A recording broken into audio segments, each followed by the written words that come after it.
because it's hard to have faith when you can't see anything. You know, when I first got there, I wasn't thinking about buying no house. Hey y'all, welcome back to my channel. Recently, somebody asked me, how are you really feeling? And I know in my first few videos, y'all have seen me like smiling and talking super positive about my life and this experience. But just to let y'all know, like, being homeless is not a walk in the park. It's not this easy way of living. It is really hard to be at this level of life. And although I make it look easy, I make it look like it's not affecting me, I'm doing that on purpose.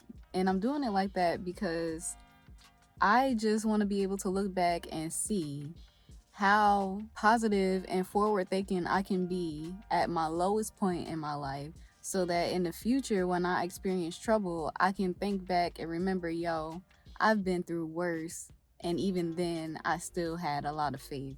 So in the beginning, when this first happened to me in mid-July, I was so angry. Like, I just cannot believe that God will allow me to fall this far down, this hard, this fast, after everything that I've done. You know, all the volunteering, all the going to church, all the tithing, all the praying for people, all the going out of my way to do things for people, all the things that I've done. And you allow me to be homeless? And there's people out there who are doing worse things than me, worshiping the devil.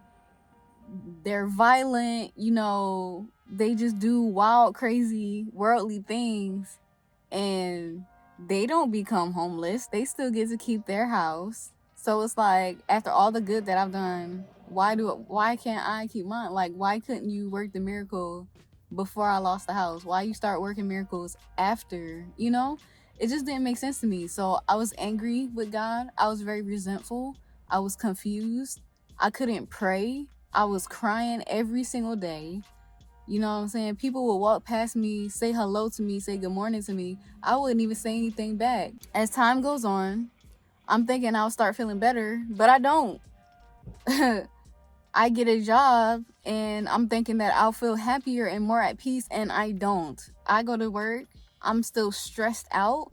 I'm still feeling spite in my heart, because it's like, yo, I should really take this money and go get a motel. You know, I should just leave this shelter and just be, you know, live in my car. You know what I'm saying? Just to be spiteful towards God, just for making me go through this.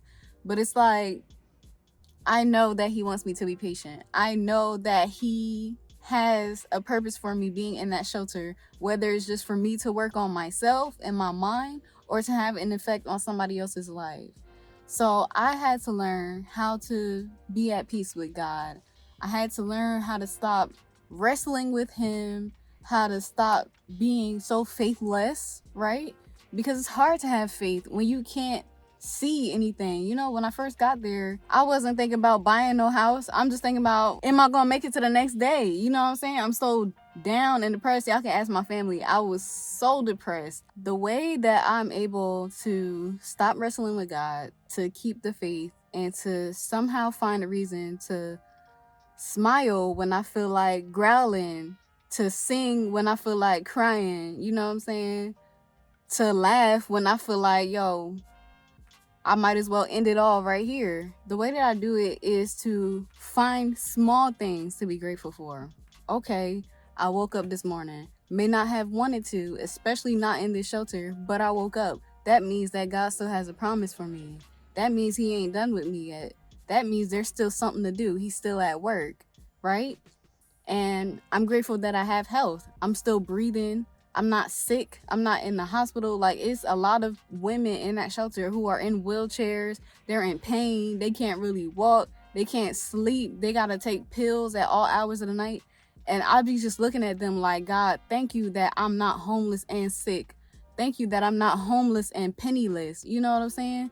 Like, I'll be just thinking about the little small stuff. And then after I'm able to count the little blessings that I have, I think about, okay, what are some positive aspects of me being homeless? I'm safe, it's clean, I'm getting fed, I have time to think about, you know, how I can get out of this situation and never be back in here again.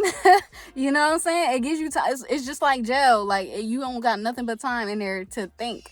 You know what I'm saying? And then I just wanted to mention something else to y'all. Again, being in that shelter is not a cakewalk. It's not that we just get to go in there and just do whatever we want to do and live however we want to live. First of all, there's a curfew, okay? I can only leave that shelter during certain times, and I can only, I have to be back there by a certain time. We can't bring any outside food or drinks in there. You can't even bring cleaning supplies in there. Like, and there's so many rules. There's all these daggone classes you got to go through. We're getting drug tested every month, so you can't drink, you can't do any of the things that you like to do. And I think they do it like that on purpose to make it feel uncomfortable so that you don't get comfortable there. Or maybe they're just trying to develop you. I don't really know. But either way, it just sucks. Like, it really, really sucks. But I've been able to work on myself. And even in the face of people at that shelter, like staff members, talking trash to me, and although I'm tired of staff members giving me crazy looks and all this other stuff, it's like, so what, I'm learning how to forgive people. I'm learning how to ignore people. What I'm also recently starting to warm up to is actually talking to people. So the whole time I've been there, I don't really say nothing to nobody. And I ain't been wanting anybody to say anything to me because I'm just like, I didn't want to hear anybody's story about how they became homeless. I didn't want to trauma bond. I didn't want to be re-traumatized through somebody else's trauma. And I definitely didn't want to talk about my own because it was going to make me depressed, all over again, just over and over again, just having to tell all these different women my story. Like, I don't like talking about myself like that. Like, I haven't been really making any connections with anybody in there. I've just been very reclusive and isolated. And recently, I kind of warmed up to not being like that. I kind of decided that I'm in here for a reason, and that reason is to not be this self-absorbed hermit crab. I read a devotional about how Jesus encourages us to carry one another's burdens. And for the longest time, I didn't think I was really able to do that. I didn't think I could take on other people's problems. But my gifting, and I've always known this, I have a very specific spiritual gift of being able to encourage others. So for me to just sit around mad, closed off, not trying to conversate with anybody, it's like I'm not doing them any justice, and I'm not doing what God sent me into this world to do. We were all born for a specific reason. We all have a specific spiritual gift. And if you don't know what the spiritual gifts are, I'm gonna link some Bible verses in the description box so that you can read over all the different gifts of the Holy Spirit, and you'll be able to identify why you were put on this earth. A lot of people think, oh, because I'm not good at music and I'm not good at this other thing that somebody else is good at, I don't have a purpose in life. No, you have a calling, you have a gift, and so everybody should be using their gift in the best way possible so that we can draw people closer to Jesus, and expand the kingdom of heaven. So I just had to make a conscious and aware decision to let go of the anger, let go of the resentment, let go of the disappointment, let go of all the expectations that I had, and just let God do a work in me. And after I made that decision, people immediately noticed. It's like they noticed a change in my aura. They noticed a warmth in my spirit. And so people would just start walking up to me, talking to me, saying things to me instead of, just like avoiding me like they used to before. And, I'm getting used to it. It's not such a bad thing. So that's the same type of energy that I plan to bring to this channel. I don't plan to come here sad, depressed, crying, moping around. You'll see in some videos that I'm just exhausted. You'll see it in my eyes. You know, I might be mentally tired or physically tired from a lack of sleep, because it is hard to sleep in that shelter now. But I just come to bring to y'all positive vibes, good energy, so that y'all can continue to be engaged with this content and actually see how the Lord is going to bring me out of this. Like, I want all of y'all to be a part of the process. And again, I'm only doing this so that I can strengthen somebody else's faith in God, or get them to even believe in God again. And I want y'all to see, if a homeless person can do it, anybody can do it. So just as a reminder, I'm not out here being homeless on purpose. I actually hate this. I hate doing this. I hate living like this. It's hard to be broke. Okay, somebody said it is harder to be broke than it is to get rich. So once I elevate out of this phase of life, I am never coming back here again. Ever. So the Lord will see me through this. He said, "You have not because you ask not." So God, I'm asking, help me to be able to save and budget and get this money together, get this credit back together from them 10 months of missed and late payments. You know what I'm saying? Help me to get my life so that I can get and stay out of this shelter. And I want something that's even better than what I had before. Like, that apartment I had, it was cute, but this time I want a house. And I know the market is crazy.